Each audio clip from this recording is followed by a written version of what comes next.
Jammu and Kashmir का नाता terrorism से कुछ नया तो नहीं है, काफी पुराना रिश्ता है। लेकिन जो 22 अप्रैल को पहलगाम में हुआ, उससे एक नया अध्याय, एक नया चैप्टर जुड़ जाता है ये लंबे इतिहास में, और वो है कि अब सिविलियंस को और टूरिस्ट तक को बख्शा नहीं जा रहा है। पिछले कुछ घंटों से जो खबरें आ रही हैं उसको हम वेरीफाई करने की कोशिश कर रहे हैं, रिसर्च करने की कोशिश कर रहे हैं। बहुत लोग काफी सरप्राइज्ड हैं कि जिस तरीके से, जिस बर्बरता से टूरिस्ट्स को इस बार टारगेट किया गया वो काफी नया है। जो हमने रिसर्च करके देखा, जो बहुत लोग कह रहे हैं कि रीसेंट मेमोरी में the worst terror attack on civilians है, हमने जो खंगाल के देखा 25 साल में ऐसा सिविलियंस के ऊपर टारगेटेड अटैक हमें जम्मू एंड कश्मीर में नहीं दिखने को मिला है। 2001 में जम्मू एंड कश्मीर की स्टेट लेजिस्लेचर पर जो अटैक हुआ था तब वहां सिविलियंस मारे गए थे। 2006 में डोडा पर जो अटैक हुआ था वहां 25 के आसपास लोग मारे गए थे। अभी यहां 28 की बात हम ऑलरेडी कर रहे हैं जो पहलगाम में हुआ। 2017 में मेरे ख्याल से अनंतनाग अमरनाथ यात्रा जो यात्री थे उन पर अटैक किया गया था, 8 के करीबन तब मारे गए थे। लेकिन ये एक नया अध्याय इसलिए अटैच हो रहा है क्योंकि 28 अभी जो डेथ टोल है, रात के 12 बज चुके हैं। डेथ टोल जो अभी हमारे पास हैं, जो आंकड़े अभी हमारे पास हैं, वो 28 का आंकड़ा है। 2 फॉरेनर्स भी इसमें शामिल है। मैं आपको छोटा सा एक क्लिप दिखाना चाहूंगा जो शायद आपको ये बयां कर दे कि वो कितना भीषण था। और ये ऐसा एक क्लिप है जो एक्चुअली जो ग्रूसम क्लिप्स है वो भी नहीं है। ये छोटा सा एक क्लिप मैं आपको तब भी दिखाना चाहूंगा। उमरा चलना यार। ओए था कोई दिसता जहांगीर तो यार बिहारियां पीछे जुलदे यार तुम मौत ही कसम इधर है।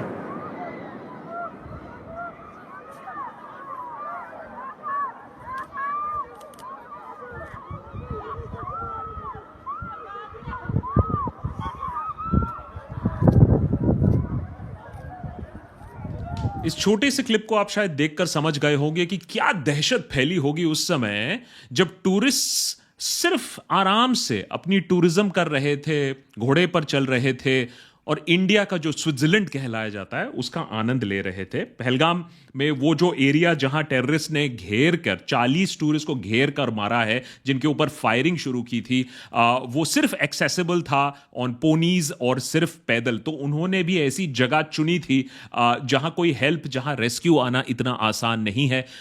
सिक्योरिटी क्यों नहीं थी वो अपने आप में एक सवाल है, उस पर अभी हम आते हैं। उमर अब्दुल्ला कहते हैं much larger than anything that we have seen directed at civilians in recent years। ये बहुत अहम स्टेटमेंट इसलिए है क्योंकि हम टेरर अटैक से तो काफी वाकिफ हैं, जिस तरीके से क्रॉस बॉर्डर टेररिज्म होता है, पाकिस्तान जिस तरीके से टेररिज्म को बढ़ावा देती है। लेकिन कहीं ना कहीं एक डेस्पिरेशन किक इन कर रही है जब टूरिस्ट को अटैक किया जा रहा है, और ये लोकल क्यों नहीं है वो भी मैं आपको अभी बताऊंगा। नरेंद्र मोदी एक तरफ कह रहे हैं कि सूटेबल मेजर्स लिए जाएंगे, अमित शाह ऑलरेडी पहुंच चुके हैं, मौकाए वारदात पर भी जाएंगे, अभी मीटिंग रात तक वो कर रहे थे। इंटरेस्टिंगली इंटरनेशनल रिएक्शंस की अगर हम बात करें तो जेडी वैंस यहां ऑलरेडी थे। उन्होंने ट्वीट करके अपना शौक जताया, बोला कि हॉरिफिक टेरर अटैक है। ट्रंप इंडिया के साथ खड़े हुए हैं, उन्होंने बात साफ कर दी। व्लादिमीर पुतिन का भी मैसेज आता है कि ये एक सेंसलेस किलिंग था। और ये जरूरी क्यों है, इंपॉर्टेंट क्यों है, उसको भी समझाना काफी जरूरी है कि किस तरीके से फिलहाल इंटरनेशनल कम्युनिटी पूरी इंडिया के साथ खड़ी हुई है और इस इंटरनेशनल सपोर्ट का इंडिया कैसे इस्तेमाल कर सकती है, उसके बारे में भी बात करना जरूरी है। लेकिन उससे पहले मैं आपको एक छोटा सा क्लिप दिखाना चाहूंगा मंजुनाथ का, जो आए थे अपनी वाइफ पल्लवी के साथ, लाखों टूरिस्ट के तरह जिन्होंने जम्मू एंड कश्मीर को रीडिस्कवर किया है। जब वहां शांति फैली है तो कैसे वादियों में जाकर टूरिज्म का आनंद लोग उठा रहे थे, और इसके बाद उनके साथ क्या होता है और उनकी पत्नी के साथ क्या होता है, वो अपने आप में काफी ग्रूसम है। शिवमोगा कर्नाटक से हम इंडियन ट्रैवल स्टोर्स में बुक करके कश्मीर प्रवास में आए हैं। अब हमारा कश्मीर टूर का दूसरा दिन है। कल हम बोट हाउस में ठहरे थे। बोट हाउस तो बहुत अच्छा था। अब हम शिकारा राइड कर रहे हैं। शिकारा राइड कर रहे हैं कश्मीर में। शिकारा राइड करवा रहे हैं मोहम्मद रफीक जी, और हमारा सब टूर ऑर्गेनाइज किया है काजल Thakur ji, Indian travel store से। बहुत अच्छा लगा, बहुत अच्छा सर्विस, धन्यवाद। ये आखिरी मैसेज था मंजुनाथ का। बिफोर टेररिस्ट ने उनको घेर कर, उनकी आइडेंटिटी पूछकर, उनकी हिंदू आइडेंटिटी पूछकर उन्हें गोली से मार गिराया। इनकी पत्नी का कहना है कि जब उन्होंने कहा कि मुझे भी मार डालो, मेरे पति को आपने मार दिया, तो टेररिस्ट ने अपेरेंटली उनसे कहा कि हम आपको नहीं मारेंगे, जाकर मोदी से बताओ इसके बारे में। तो कहीं ना कहीं एक क्लियर मैसेज है जो टेररिस्ट्स अपना काम करते हैं और वो किस तरीके से टेरर फैलाना चाहते हैं, दहशत फैलाना चाहते हैं, हिंदू मुस्लिम फसाद और बढ़ाना चाहते हैं। पाकिस्तान का एक पुराना एक स्ट्रैटेजी है, उसको फिर से कैसे अपनाया जा रहा है, to bleed India by 1000 cuts. अब पाकिस्तान ऑलरेडी इस चीज पर रोना धोना शुरू कर चुकी है। उनके फॉर्मर जो एक्सटर्नल अफेयर्स मिनिस्टर है, फॉरेन मिनिस्टर है, उन्होंने कह दिया है कि अरे नहीं, ये तो हमारे बॉर्डर से बहुत दूर एरिया है, यहां हम कैसे पहुंच सकते हैं, ये हमारे ऊपर क्यों लगा रहे हो, अपनी पार्टी से पूछो, अपनी सरकार से पूछो, हमारे ऊपर ब्लेम ना करो। और पाकिस्तान ये बिल्कुल कहेगा, क्योंकि पाकिस्तान ने एक चीज समझ लिया है कि अगर वो डायरेक्टली टेरर का रिस्पॉन्सिबिलिटी लेगा या अगर उनके ग्रुप्स डायरेक्टली टेरर का रिस्पॉन्सिबिलिटी लेंगे तो वो फिर से FATF में आ जाएंगे। फाइनेंशियल एक्शन टास्क फोर्स वो बला है जिससे पाकिस्तान बहुत सालों से जूझता आया है। ये वो अथॉरिटी है जो पाकिस्तान की जो फंडिंग है उस पर चोक होल्ड रखी हुई थी। पाकिस्तान वैसे में भी कटोरा लेकर घूमता रहता है और ये फंडिंग और कटने के बाद पाकिस्तान की हालत काफी खराब थी। ये सिर्फ 2022 में ऐसा हुआ है, FATF से पाकिस्तान के ग्रे लिस्ट से पाकिस्तान को निकाला गया कि कहा नहीं, पाकिस्तान ने काफी एक्शंस लिया है, टेरर फाइनेंसिंग को रोकने की कोशिश की है, मनी लॉन्ड्रिंग को रोकने की कोशिश की है, नहीं तो इंटरनेशनली पाकिस्तान की और भी ज्यादा बेइज्जती हो रही थी। उनको टेरर स्टेट भी डिक्लेयर करने वाली ही थी इंटरनेशनल कम्युनिटी, वहां से बाल बाल बचे हैं। तो अब पाकिस्तान ने क्या किया आर्टिकल 370 आने के बाद कि एक हाइब्रिड वॉरफेयर हम डेवलप करेंगे। हम ये नहीं बोलेंगे कि हमारे यहां से आतंकवादी आए हैं या लश्कर तोयबा या फिर और किसी टेरर ऑर्गेनाइजेशन ने किया है, ये लोकल टेरर अटैक है और इसीलिए इसको एक लोकल टेरर अटैक दिखाने की कोशिश भी ऑलरेडी हो रही है। TRF, द रेजिस्टेंस फ्रंट जिसे बोला जा रहा है, उसने अपेरेंटली ये रिस्पॉन्सिबिलिटी लेने की बात की है। लेकिन क्यों ये लोकल इसलिए नहीं है कि अगर आपने जम्मू एंड कश्मीर की जो हिस्ट्री पढ़ी है, जो फ्रीडम फाइटर वहां जो टेररिस्ट्स रहे हैं, इवन वो टूरिस्ट को यूजुअली अटैक नहीं करते हैं, क्योंकि जिस फ्रीडम के लिए वो लड़ रहे हैं या जिस स्टेट के खिलाफ वो लड़ रहे हैं, जो लोग हैं वो टूरिज्म के ऊपर काफी डिपेंडेंट है और इसीलिए टूरिस्ट को हमेशा बख्शा गया है। टेररिस्ट भी टूरिस्ट को डायरेक्टली टारगेट नहीं करते हैं। तो कहीं ना कहीं टूरिस्ट को टारगेट करने का मतलब है एक डेस्परेशन क्रीप इन कर रहा है। लाखों टूरिस्ट आते हैं अब जम्मू एंड कश्मीर में, वादियों में, पहलगाम में, अनंतनाग में। आपकी अमरनाथ यात्रा फिर से शुरू होने वाली थी, उसको लेकर भी एक डेस्परेशन है। फॉरेन टूरिस्ट आ रहे हैं, 50-50 हजार फॉरेन टूरिस्ट आ रहे हैं हर साल, तो कहीं ना कहीं उसको लेकर भी एक डेस्परेशन था। और इसी डेस्परेशन के चलते हमने इस तरीके की बर्बरता देखी है जहां टूरिस्ट को आइडेंटिटी कार्ड देखकर, नाम देखकर मारने की कोशिश हुई है। और जो नाम देखकर मारने की कोशिश हुई है, इसको हल्के में मत लीजिएगा, क्योंकि ये जो हिंदू मुस्लिम फसाद है, ये पाकिस्तान को अच्छी तरीके से मालूम है कि अगर मैं टारगेटेड किलिंग करूंगा तो कैसे हिंदू मुस्लिम फसाद हमारे देश में और बढ़ेगा। सवाल है कि क्या भारतीय इसे एज एन इंटरनल अटैक देखेंगे या एज एन एक्सटर्नल अटैक देखेंगे? क्या हम पाकिस्तान की चाल समझेंगे और यह समझेंगे कि वो हमें 1000 कट से ब्लीड करने की कोशिश कर रहा है, हमारी जो रंजिशें हैं उसको और बढ़ा के हमें ब्लीड करने की कोशिश कर रहा है, या फिर हम उनके प्लान का शिकार हो जाएंगे? वो उसका जवाब देना भी काफी जरूरी है। लेकिन ये जो फ्रंट है, ये जो TRF है, ये क्या चीज है? इन्होंने, और ये कंफर्म नहीं है, फर्स्ट फ्यू आवर्स है, इसको कंफर्म नहीं किया जा सकता है, लेकिन सोशल मीडिया पर एक मैसेज जो वायरल हो रहा है इस समय, और वो TRF के तरफ से ये जो मैसेज आया है वो कहता है more than 85,000 domiciles have been issued to non-locals, creating a pathway for demographic change in Indian occupied Jammu and Kashmir. These non-locals arrive posing as tourists, obtain domiciles and then begin to act as if it's their own land. Consequently, violence will be directed towards those attempting to settle illegally. तो एक नया front खोलने की कोशिश हो रही है, us versus them की लड़ाई में एक नया अध्याय खोलने की कोशिश हो रही है कि अब जो बाहर से आएगा, और ये तो कोई सेटलर भी नहीं थे, ये तो टूरिस्ट थे, तो आप क्या कहने की कोशिश कर रहे हो या किस वजह से टेरर स्प्रेड करने की कोशिश कर रहे हो, वो साफ दिख रहा है।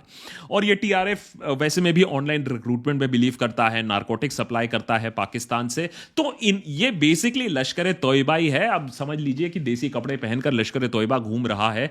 और रिक्रूटमेंट की अगर हम बात करें तो कहा जा रहा है कि 2 लोकल्स इन्वॉल्व हैं और 6 से ज्यादा जो टेररिस्ट हैं, 5 से 6 जो स्नीक इन करके आए थे पाकिस्तान से कुछ ही दिन पहले, उन्होंने इसको अंजाम दिया है। तो कहीं ना कहीं सिक्योरिटी फोर्सेस भी शायद थोड़ा सा कॉन्फिडेंट हो गई थी कि हमने ये मैटर पूरी तरीके से डील कर लिया है, टेररिस्ट से हम निजात पा चुके हैं कम से कम इस एरिया में, एंड टूरिस्ट यहां सेफ है। वो चीज खैर गलत साबित हो गई। लेकिन अब इंडिया इस पर कैसे रिस्पॉन्ड करेगा, यह काफी जरूरी इसलिए है क्योंकि रिस्पॉन्स मिलिटरीली है और रिस्पॉन्स पॉलिटिकली है। मिलिटरीली खैर हमें कोई प्रॉब्लम नहीं है, हमें अपने फोर्सेस पर काफी यकीन है। प्रॉब्लम है कि हम इसको पॉलिटिकली कैसे डील करेंगे।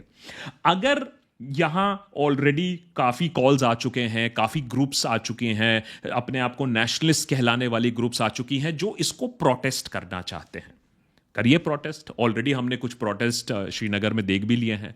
लेकिन क्या पाकिस्तान अच्छी तरीके से जानता है कि ये जो प्रोटेस्ट होंगे फिर ये रीजनल से जाकर एंटी पाकिस्तान से जाकर ये कम्युनल दंगे बन जाएंगे? पाकिस्तान तो यही चाहेगा कि ऐसे प्रोटेस्ट हों, लोग भड़के और ये कम्युनल बन जाए इन नेचर, जिससे टूरिस्ट को मारने का जो असली मकसद है, आईडी कार्ड देखकर मारने का जो मकसद है, वो कम से कम सफल हो जाए कि लोग आपस में ही एक दूसरे को मार दे। अगर एक भी इंसिडेंट वायलेंट होता है, एक भी प्रोटेस्ट वायलेंट होता है, तो फिर समझ लीजिए उन लोग पाकिस्तान का समर्थन कर रहे हैं। ऐसा प्रोटेस्ट पाकिस्तान का समर्थन कर रहा है। इसलिए सरकार को शायद इस समय ऐसे प्रोटेस्ट की परमिशन ही नहीं देनी चाहिए जो कि कम्युनल इन नेचर बन सके। दूसरी ओर मिलिट्री जो लैंड फोर्सेस है, surgical strike, aerial surgical strike, वो अच्छे से ऑलरेडी करके दिखा दिया। लेकिन याद रखिए, वो पुलवामा का जवाब था, वो उरी का जवाब था।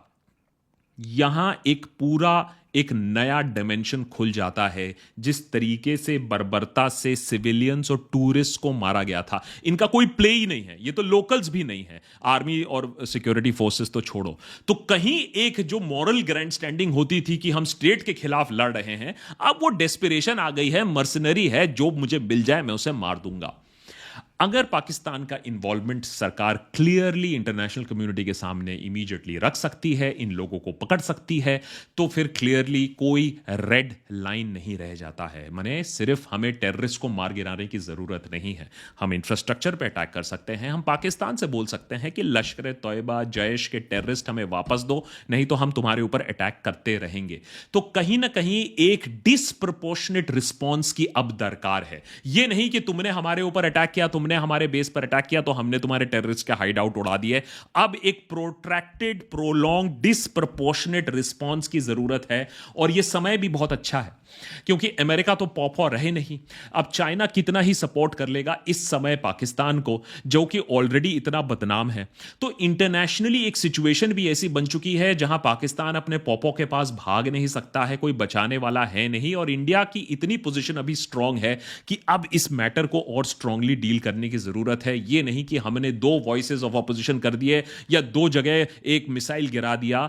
इससे ज्यादा डिसप्रोपोर्शनेट रिस्पॉन्स की अब दरकार है। तो मेरे ख्याल से प्रोटेस्ट से ज्यादा हमें अब मिलिट्री ऑप्शंस और भी देखने की दरकार है। साथ साथ हमें एक चीज और फाइनली मैं बोलना चाहूंगा, जिसके बारे में कुछ लोग दबे स्वरों में बात कर रहे हैं, लेकिन जिसकी बात करनी चाहिए, और वो है कि गलती हमसे भी हुई है। माने हमारी भी कहीं ना कहीं रिस्पॉन्सिबिलिटी बनती है। जब क्लिंटन आए थे तब इतनी बुरी तरीके से अटैक हुआ था, जेडी वैंस आए थे, तो ऑब्वियसली एक हिस्ट्री है टेरर अटैक का। जब कोई विजिटिंग प्रेसिडेंट आया है तो वाइस प्रेसिडेंट आए हुए हैं। 2000 टूरिस्ट एक जगह है और आपकी सिक्योरिटी फोर्सेस वहां थी नहीं। कैसे लोगों ने सिक्योरिटी फोर्सेस की प्रेजेंस को पहले से भाप के इस तरीके से अटैक किया कि वो ना कि अटैक करें, ये फिदायीन अटैक नहीं था, अटैक करके सफलता से भाग निकले। रात के 12 बज चुके हैं, करीबन 12 घंटे होने को आ रहे हैं, अभी तक ये टेररिस्ट की पकड़े जाने की खबर है नहीं। मैं आशा करता हूं कि सुबह तक ये खबर मिल जाए।